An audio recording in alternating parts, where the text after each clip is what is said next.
உழவர் பெருமக்கள் அனைவருக்கும் வணக்கம். பரமசிவம் தமிழக விவசாயிகள் பாதுகாப்பு சங்கத்தின் வேளாண் உரிமை மின்சார அணியின் மாநில ஒருங்கிணைப்பாளர்.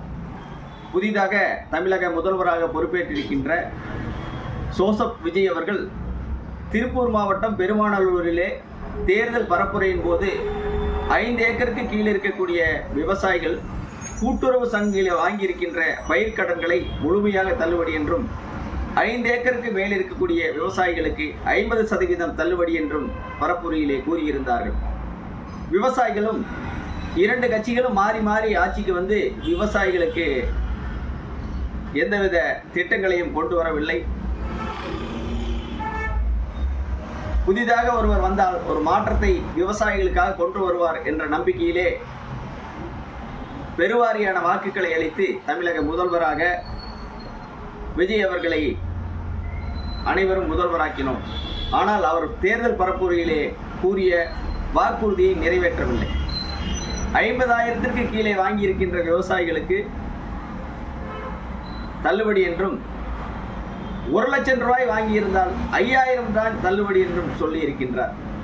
95,000 ரூபாயை கட்டக்கூடிய விவசாயி 5,000 ரூபாயை கட்ட முடியாதா? எதற்காக இந்த தள்ளுபடி? இந்த தள்ளுபடி என்பதை முழுமையாக விவசாயிகள் வேளாண் கூட்டுறவு சங்கங்களே வாங்கியிருக்கின்ற அனைத்து கடன்களையும் பாகுபாடின்றி தள்ளுபடி செய்ய வேண்டும். நீங்கள் சொன்ன கோரிக்கையை நிறைவேற்ற வேண்டும்.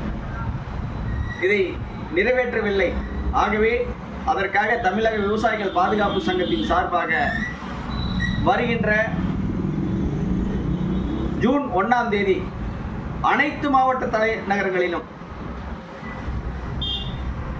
விவசாயிகளினுடைய கோரிக்கையை நிறைவேற்றுங்கள் என்று கூறி அனைத்து பயிர்க்கடன்களையும் தள்ளுபடி செய்யுங்கள் என்று கோரி மிகப்பெரிய அளவிலே போராட்டம் நடைபெற இருக்கின்றது.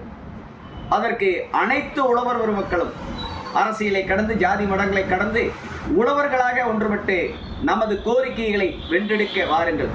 அந்த வகையிலே திருப்பூர் மாவட்ட ஆட்சியர் அலுவலகத்திலே முன்பாக காலை 10:30 மணி அளவிலே போராட்டமானது நடைபெற இருக்கின்றது.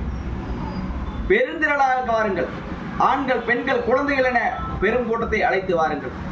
நமது உரிமையை வென்றெடுப்போம், ஒன்றுபடுவோம், வென்று காட்டுவோம். நன்றி, வணக்கம்.